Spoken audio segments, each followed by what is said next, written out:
A Conjuração Mineira com certeza é um movimento político do período colonial mais famoso que você já ouviu falar dentro da escola ou até mesmo fora da escola por causa do tal do Tiradentes, herói nacional. 21 de abril, todo 21 de abril tu comemora que é feriado, às vezes é feriadão, e é num dia que um maluco foi esquartejado, teve seu corpo espalhado do Rio de Janeiro até Minas Gerais, porque ele foi um dos envolvidos na tal da Conjuração Mineira. Fica 5 segundos aí que tu vai entender um pouquinho mais sobre essa parte histórica do Tiradentes, da Conjuração Mineira, história do Brasil, crise do sistema colonial. Volto já.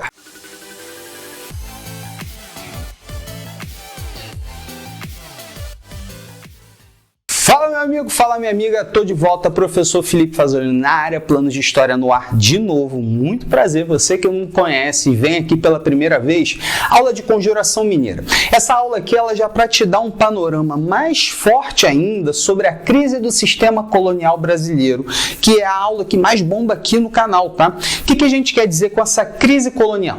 A relação Portugal-Brasil, colônia-metrópole, já está desgastada por uma série de fatores, e um dos fatores são as opressões fiscais dentro do Brasil, e um outro dos fatores é o cenário internacional, o iluminismo europeu bombando, a independência das 13 colônias já avançada. Estamos em 1789, 1776 é quando eles, as 13 colônias, se autodeclararam independentes. Então esse contexto geral de relação conflituosa entre antigas metrópoles europeias e antigas colônias americanas dá esse contexto geral.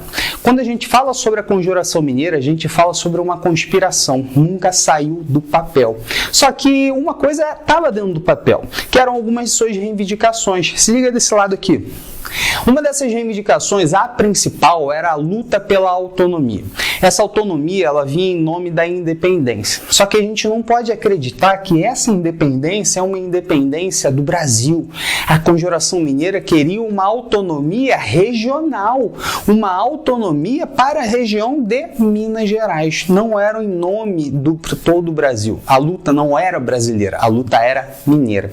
E para a forma de governo, claro, para ser oposta à coroa portuguesa, eles planejavam uma república, nos moldes dos Estados Unidos depois das 13 colônias.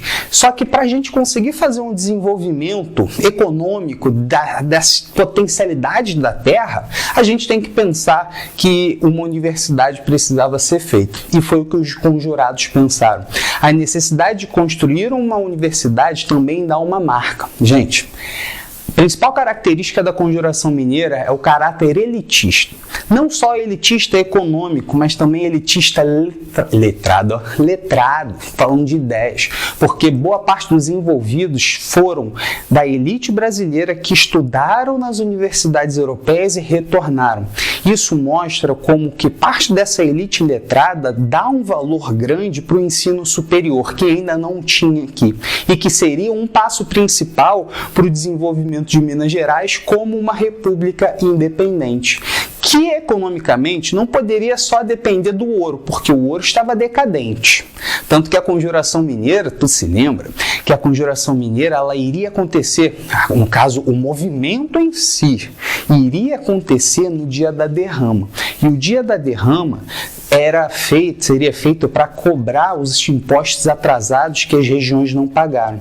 Esses impostos estavam atrasados por causa da queda da produção do ouro. Se está tendo queda da produção aurífera, então esses caras de Minas Gerais não podem depender mais só do ouro. E eles sabiam disso. Assim como nem só da agricultura também eles sabiam disso. Por isso que eles pensavam na implementação de pequenas indústrias. Essas indústrias com universidade e outras ideias que eles tinham, que não são essas 4 apenas, fazem todo um corpo de reivindicações e de planejamentos que os inconfidentes tinham, que os conjurados tinham, sobre a independência deles. Só que nem tudo são flores, né, meu amigo? Né, minha amiga? Quando a gente fala isso, a gente quer dizer que quem é que caguetou essa conspiração? Se ela nunca saiu do papel, alguém caguetou. E o principal deles, o primeiro dos 6 que caguetaram o movimento, foi Joaquim Silvério dos Reis, que faz aquilo que a gente chama de delação premiada. Ele falou assim, olha só, coroa portuguesa, eu cagueto para vocês que tem uma galera grande conspirando contra vocês. Em troca, eu quero perdão das minhas dívidas. Joaquim, ele era o que tinha a maior dívida de geral. Então, ele começa a usar como barganha essa delação que ele fez. E a partir dessa delação, começa a investigação, começa os interrogatórios, começam as prisões, começam as fugas. E a principal condenação foi o degredo à África, exceto uma pessoa. Tiradentes. Tiradentes, ele foi o único que não foi condenado ao degredo. Degredo é expulsão, tipo, morar lá e você não volta mais. Não pode, tá? Isso é o degredo. O Tiradentes, ele foi o único que foi condenado à morte. Talvez porque ele era o principal propagandista de Minas Gerais. De todas as regiões que estavam fazendo parte da conjuração, o Tiradentes, ele era uma pessoa que tinha grande circulação, porque ele em algum outro momento já foi tropeiro, aqueles caras das tropas de mula, sabe? Fica zanzando para cima e para baixo. E por meio desse grande contato e do conhecimento que ele tinha das regiões e das pessoas daquela região, ele foi um grande propagandista desse movimento que não saiu do papel. Por isso, talvez que ele tenha sido o único a ser condenado à morte. Só que quando ele foi condenado à morte, foi para ser um julgamento exemplar. Por isso que ele foi esquartejado. E depois ele teve o seu corpo espalhado do Rio de Janeiro até Minas Gerais. Quando chegou em Minas Gerais, a cabeça dele ficou no meio da praça, lá em Ouro Preto. Pá! No dia seguinte, a cabeça do maluco sumiu. Ninguém mais sabe onde está. A gente só sabe que essa história do Tiradentes tem tudo a ver com a crise do sistema colonial brasileiro e com a conjuração mineira. Só que conjuração ou inconfidência? Vocês mesmo perceberam que às vezes eu falava um nome, às vezes eu falava outro. Gente, quando a gente chama inconfidência, nós estamos usando o ponto de vista do colonizador, porque a coroa portuguesa chamou de inconfidentes os envolvidos na conspiração, porque inconfidente significa que traição, são os traidores de Minas Gerais. A gente usa conjuração, conspiração de Minas Gerais. Repara que se eu quero usar um termo ou outro, eu dou uma carga ideológica diferente com relação ao nome que eu uso. Nada aqui é por acaso. Essa informação aqui, inclusive, eu acho que vale um like aqui. Vale um like e aproveita e se inscreve. Manda comentário se tu achou que falta alguma coisa aqui nesse canal, que tu quer dar ideia para assistir de aula. Porque essa aula aqui, ó, já